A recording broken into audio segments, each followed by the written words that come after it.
Well, this is Seymour Rocks from Down Under. I'm sitting with my partner, Pam Crisp, in a motel unit in the centre of the North Island, and we've decided to use this time that we have. We're taking a bit of time out, um, that we would change places, and Pam would ask me some questions, and we'll just see what comes of that. Hi, Robin. My first question is about can you remember a time when you started questioning the standard stories that you were picking up in the news media, particularly about what was happening in the environment? Well, I think I've always sort of had a bit of a questioning mind about these things, but I've also, when it comes to climate change, well, I've been around the climate change thing for about 30 years now. I first learned about it reading an article in the Bangkok Post in 1988. So I've been around it sort of ever since. But yeah, I've had voices that have come into my life at the right time, like, hearing Mike Rupert for the first time, or Guy McPherson. But as far as your question is concerned, I think I really started questioning when about a year ago, I made Margot's acquaintance, and we started looking at the Arctic in real time. She showed me how to use NASA Worldview and to look at the data on sea ice thickness, and yeah, really, it became apparent, especially at the end of the ice melting season, that we weren't really being told the whole truth about it.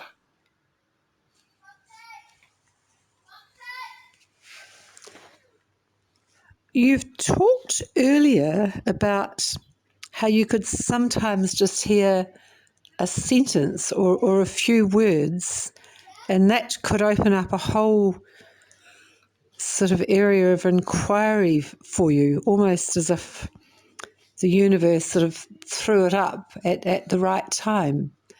And I suppose you've already given a few instances of that. Mike Rupert, Guy McPherson, more recently Margot on the Arctic ice. Do you have a particular, attitude that you bring to this? Like how do you feel about things? You're working with these pretty dire kind of data and evidence about what's happening in the Arctic and elsewhere. How does it affect you personally, hearing this and, just having to kind of go on living in the world with people all around you not knowing about this? Well, you've got two different questions there, but if how it feels to me,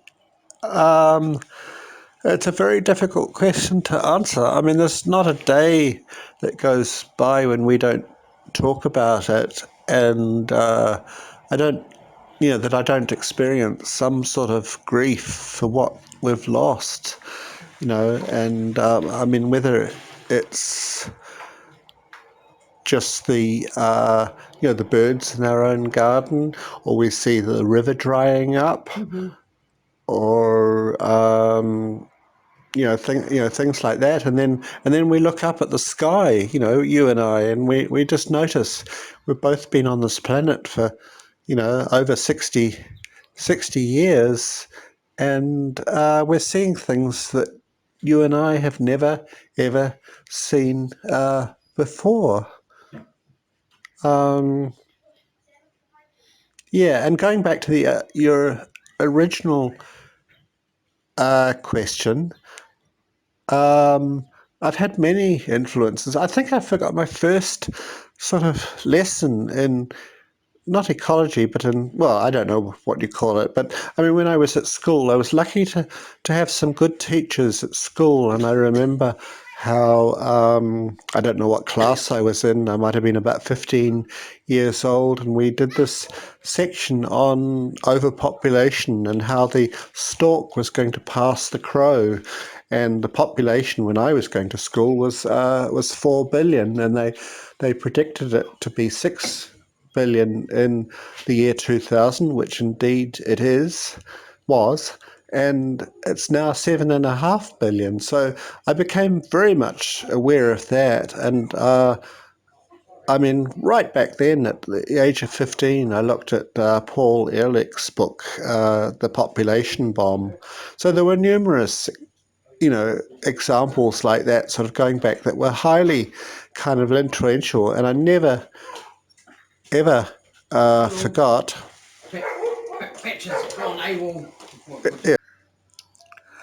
So, just getting back to your first question, it's always sort of worked this way for me, that I hear the messages that I need to at the time. And just going right back to when I was, I don't know whether I was 14 or 15 years old at school, and we had a section in social studies called, well, it was about overpopulation, and it was about how the stork was going to pass the crow. In other words, that there wouldn't be the resources on the planet to sustain us. And that's been a recurring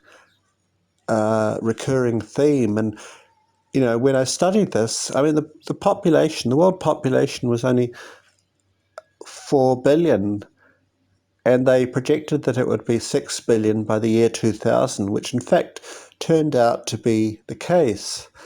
And now we're up to 7.5 billion. So all of this kind of had a huge, it was a huge influence, and I've sort of never forgotten those. And I've never forgotten, for instance, meeting the great ecologist, the founder of the magazine, the ecologist, Teddy Goldsmith. And I mean, that was just so stark when I just heard, well, he said, we've got another, was it 20 years, I think he said at the time? 10. Yeah, that we had 10 years to fix the whole thing.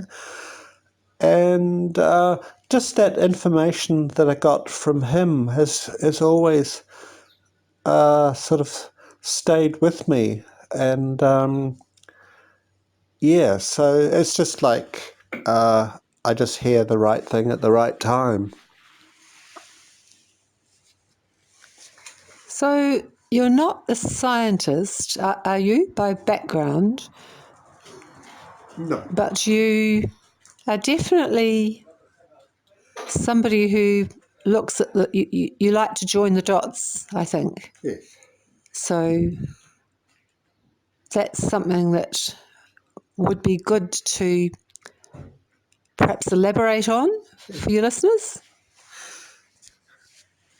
Yeah, I'm definitely not a details person. I mean, I do my sort of research, and I tend to try and bring all the strands together. So I think it's a mistake just to look at one thing in isolation, and I think that's part of the problem, and perhaps how we got to be where we are now. So really what we need is people who can synthesize information and join the dots.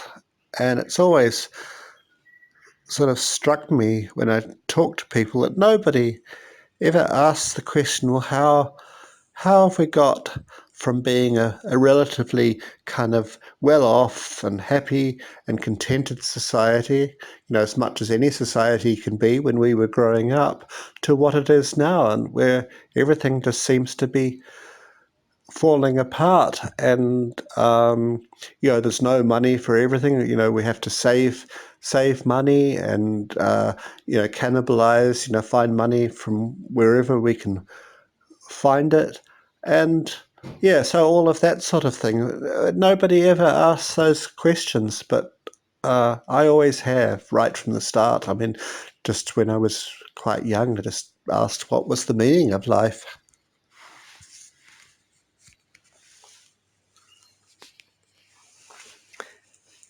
Something else you've talked about sometimes is a sense of predetermination, or the right thing sort of popping up at the right time, or you meet the right person at the right time, and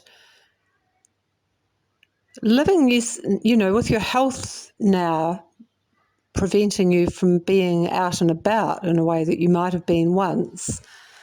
I guess a lot of those meetings are happening in the online world, aren't they? That they're not happening. You're not sort of bumping into a person down the road or in Wellington. You're in a huge sphere, let's call it the blogosphere, where you're actually interacting with people from all over the planet. Is that an advantage to your work, or does it sometimes just become a bit overwhelming with so much going on in that space? Well, there's always the room for overwhelm. I mean, it's such overwhelming stuff. But yeah, I've I believe very strongly in predetermination. I'm not so strong on free will. I think. I mean, I remember one spiritual teacher saying even free will was predetermined. And yeah, I just remember some of the spiritual teachers that I had. I met, I had a friend at work, and she just sort of said, "Oh, come along to this thing with the Buddhist monks. You might enjoy it." And then I can't remember what he was talking about, but it just kind of like the penny just dropped, and I just had to get into Buddhism. Uh, and then the right teacher came at the right time.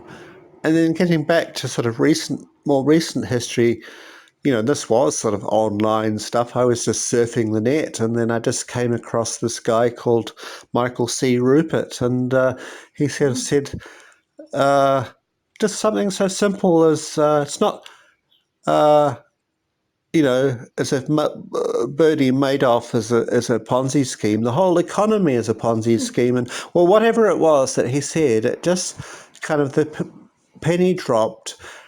And then I went on. It was about the time when his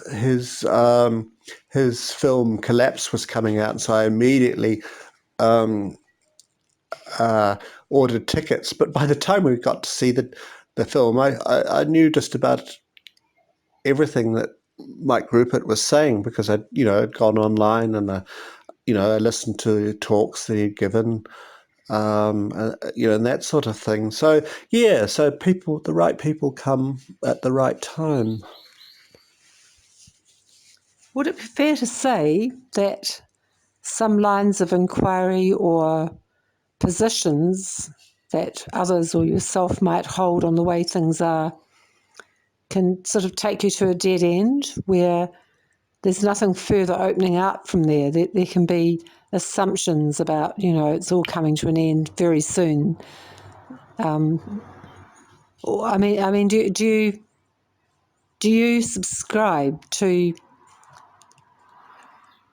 near-term human extinction in the foreseeable future? I do have to ask you that. Well, that sounds like a bit of a loaded question to me, but I'll certainly answer it. Yeah, I've never ever seen myself as part of a movement, a near-term human extinction movement, or a movement of doomers. And I mean, I've been hugely admiring of some of my influences, and of course, I have to single out Guy McPherson in this regard. I mean, you know, um, he just gave me so much understanding. But the way I've always seen it, and I don't think if you go back through my stuff that I've ever kind of pushed the line, well, we're going to go extinct. What I tend to try and say is, well, here goes the evidence. That's the way the evidence is pointing. I mean, if the world warms by several degrees over a comparatively short period of time, no species can ever adapt to that, and the likelihood is that we're going to lose, all the grains that human civilization depends on. It's grown at scale and it's stored. And already we've seen that in the United States this year with all the ongoing floods in the American Midwest, when it's my understanding that they weren't even able to replant.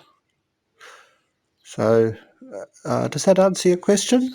I mean, it could be seen as a singularly depressing message that you are giving. How's your work received, in your kind of the community of people that you interact with? If people come looking for solutions, they're not going to find them in your analysis of things, I don't think. But what sorts of people are you engaging with, and do you get any pushback at all from giving what could be seen to be a pretty end of world kind of message? I hope that's okay. Yes, I mean, I'm not quite sure how to answer that because, I mean, I don't always know who's, looking at my stuff because it's on the internet, and I don't set out to be sort of depressed or depressing. I mean, where I'm coming from is all I can do is I can look at the evidence and see what it's saying to me. And I really don't understand this. I mean, I suppose it's a kind of panic where people have to have the solution first, and then somehow the message follows on from that. So you can't say that the Arctic is in a dire state because that doesn't sort of fit into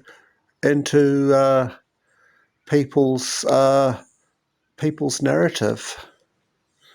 So I try to see what's true first, and then see what follows. I mean, it's a very there's so much sort of, is it moral hazard? I don't know what the word is, but I mean, how do you deal with what is a very kind of dire message, and what its effect, for instance, on young people is going to be? And I mean, it's probably one reason why I haven't really followed the whole story of Extinction Rebellion and Rita Thunberg, not because I'm absolutely in favour of what she's doing. People have got to speak out their truths, but it also makes me extremely uncomfortable, and I can't sort of quite work out why that is.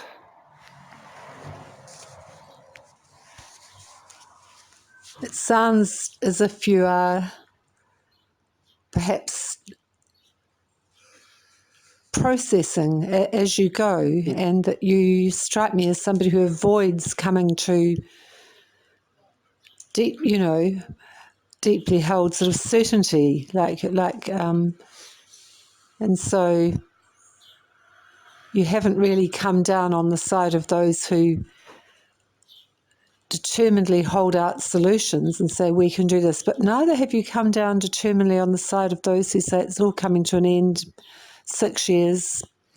Definitely, I haven't seen you actually taking a definite position, like just you seem to be able to maintain a a sort of inquiring, discriminating mind, which possibly doesn't lead you to definite conclusions about, such matters as what's happening in the Arctic, even though you clearly set out the symptoms and you work with others to point out what's going on. But it's something about perhaps you work with the process and with describing, what's actually going on rather than proclaiming a conclusion that you've arrived at. Am I making sense? No, that makes absolute sense, and I think I've always done that. I mean, I think back to, say the latter, sort of around, in the 2000s, and I was never really that strong on solutions. I mean, I just kind of went along and, with the assumption, I suppose the hope that the world leaders would get together and actually do something, which they very quickly showed that they were incapable of, even if they had the desire to. So let's solve climate change, but not yet. So I've always been a wee bit not averse, but I've never really understood people.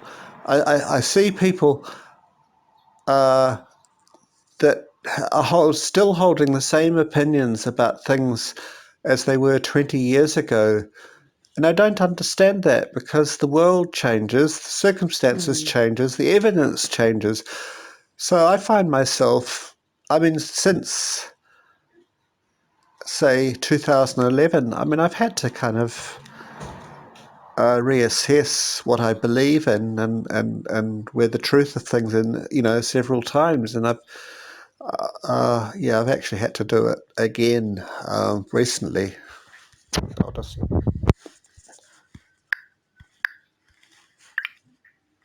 So just picking up on that, Robin, that's really interesting. What was it that you had to reassess?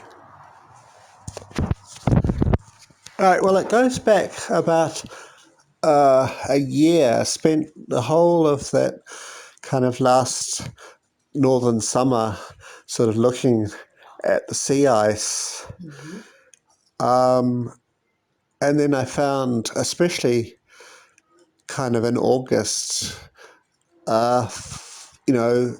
July, everyone was saying, oh, there's going to be a Blue Sea event. And then by August, everyone was saying, oh, we're saved for another year. And I never understood that because Margot and I were looking at the ice and we could see it was an absolute dire shape. And also we saw, I was lucky to have someone there to point out these very strange anomalies with clouds and ones that sort of clouds that kind of have, look as though they've had a comb put through them. And then you and I started observing really strange stuff in our own skies. I mean, this has happened, previously, but we really started noticing it in this last summer. Things in the sky that we've never seen before in the whole 60 plus years of my life. So I started posting pictures on Facebook with the invitation. I said, "Well, these are really strange. I can't explain them. Has anyone got a rational explanation?" And nobody ever came back. The only people who did were people saying, "Well, this is geoengineering. This is chemtrails or or or whatever." So I started, opening up a sort of a new area of inquiry, and I've never seen anything as an either or. My friend Margot talks about a combination plate, and that's kind of how I see it. I mean, reality is so complex and interconnected. So why should this not be going on? I mean, it's obvious to me that stuff is going on that we're not being told about, that's aimed at hiding and suppressing the truth of abrupt climate change. So I don't really have too much trouble combining those ideas, but it seems as though some other people had problems with me asking those questions or following that line of inquiry.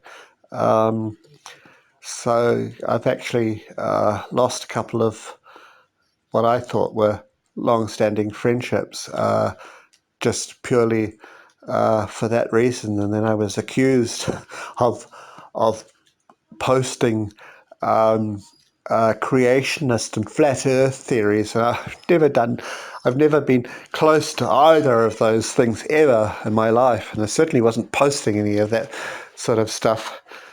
And mostly, I ask questions. I very rarely say, "Well, this is the way it is." You've got to believe it. Take it or leave it. I ask the questions, and then some people seem to take it. Well, that's a fixed position, but it's not. It's just my mind has always done that. I've always looked at new areas and explored, and that's what I'm doing now. It's always hard to lose friendships. So it's something that I personally struggle with, and I imagine, it's not something that you'd want to happen, but there's something about being true to oneself, I guess, in all of this. And I don't see that as an easy path to follow. Like in my own life, I have to sometimes compromise just because I don't want to, get off sides with somebody or lose the sort of, especially when I was working in a government job, I just found myself being relatively careful about what I said to who because I didn't want to lose credibility. But yes, I think that's very courageous of you. Is it a lonely place to be? Well, it's not lonely because we're talking together now, and I have other people that I can talk to. But I can tell you that losing this particular friendship was hugely painful because I thought it was a mutual friendship, and I was always there for this person through thick and thin. And I mean, I don't think it should matter, kind of what views or let alone what questions a person is asking. So yeah. Something that did bring something up for me, what you just said, and I've just lost the thread of what I was going to say, but I'm just going to recount something that really, I mean, it was such a wake-up call, and it seems so obvious when I look back on it, but when I was in the Department of Conservation in my education role, Nikki, my colleague, and I made some films, and we had for children, and they were all based around illustrating certain big ideas about the natural world, such as absolutely everything's connected and everything we do does make a difference. Now, in the process of doing that, we had the good fortune to work with an old mate, the Bugman, internationally renowned entomologist, Rud Kleinpaster. And so in the process of making one of these films with Rud was just talking about the thinking, the systems thinking really behind these big ideas. And he was talking about waste. And he said, well, people say, well, I'll just throw this away. But there is no away. And it was just like, why didn't I know that before? But I'd never thought about it. Everybody says there is no away. There's no other universe. This is it. This is us. And, why am I telling you that? It's just something where Sometimes you see something that's blindingly obvious once you hear it. And I have heard you say on occasion, you can't unsee things. Once you've seen, you can't unsee. But seeing comes with, for me, and I imagine for you, also a sense of responsibility. I can't unsee, but nor can I pretend to unsee and not communicate what I now know to be the case with others. Perhaps you could just briefly address that, and then we'll go and have a hot pool, seeing we're in the volcanic plateau of the North Island of New Zealand.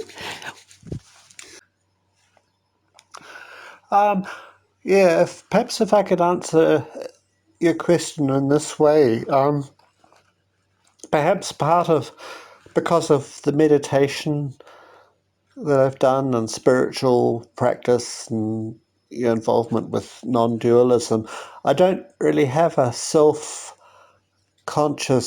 feeling of responsibility. But I mean, obviously it's there because I mean I've been doing this for for 8 years, just getting up every morning and finding the most depressing and pressing stories and kind of you know sharing them. So yeah, I suppose that does come with a sort of sense of responsibility, but it's more kind of what you just said. It's kind of like once you hear something, you can't unhear it. Once you've seen it, you can't unsee it. And so there's no choice in the matter. I mean, I've been told by various people, well, stop doing what you're doing. It's not good for your health. But yeah, how could I do otherwise? If I stopped what I'm doing, if I stopped considering all of these things that concern me and worry me, what would I do? How could I live with myself? Yeah, so that's really, I suppose, how I would answer that. If that, I think that's great, and I like the definition of responsibility that I once heard as responsibility is the ability to respond. Sometimes it comes with, it's like putting a big heavy bag on and carrying it around, carrying a bag of rocks on your back. But I wasn't using the term in that sense. It was, you get some gobsmacking understanding of something. Wake up, it's an oh my God moment. But it's the ability to respond to that I think I'm talking about, rather than just park it on the shelf or go and have another latte and a round of golf and forget it. yeah, well, I think that's just part of my makeup that it predates all of this. That I've never ever been able to do that, and I mean, right from when I was quite very young, I always asked, well, what's it all about? What's the meaning of life? So I've always kind of wanted to to respond to the things that concern me, and I've been singularly incapable of not. That's great. Well, I think I'm just going to just thank you. It's been a very illuminating conversation. Thank you. And I'm just going to finish by asking you, what's next? You always seem to have a few projects on the boil. What's the next thing that's calling you? Well, I seem to have three projects at the moment. I had a terrible day trying to get up a video with my own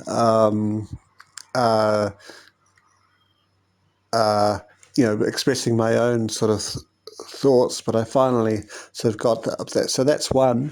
And then when we get back from here, when we get back to Wellington, God willing, I'll be having a chat with Dane Wigington of geoengineering watch.org. And then the third project is what we're doing right now. And beyond that, I've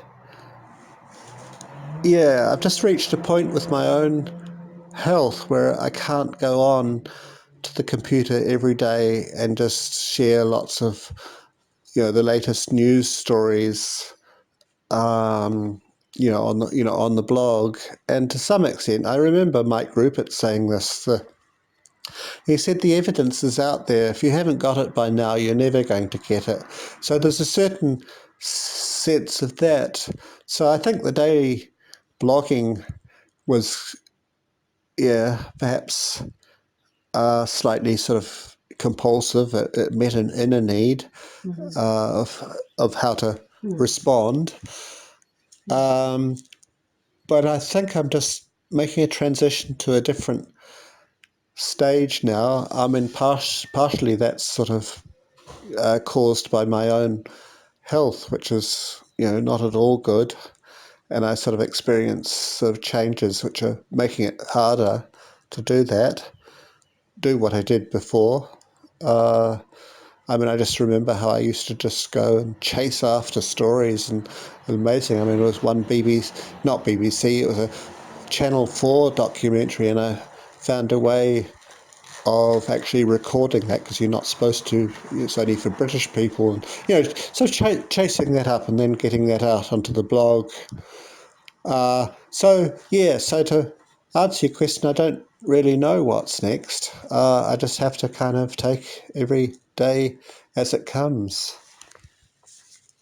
And just finally, if we were in a well-equipped recording studio, and I asked you to choose a single piece of music now that would just perhaps express something, does something come to mind? Oh, no, that leads to a great silence of mind. I mean, nothing really arises. I'd have to be sort of spontaneously respond. I don't actually have any music here, and I can't enjoy it if I don't have it. But maybe something from one of the great composers, Mozart or Haydn. That would fit the bill right now. Anyway, I think that we should go off and have a hot pool and enjoy this beautiful evening, which is far, far too warm to my mind. I mean, we're up in the volcanic plateau, and there should be an edge to the to the temperature, and it's warm. I'm sitting here more or less in my shirt sleeves, and it's most unexpected because it's not my experience in previous years. I would never have come here, perhaps even in summer where there wasn't some sort of edge to things. So so there's that. Anyway, I think that we'll finish this off now. So this is Pam Crisp and Robin Westerner, Seymour Rocks, reporting from down under. Bye.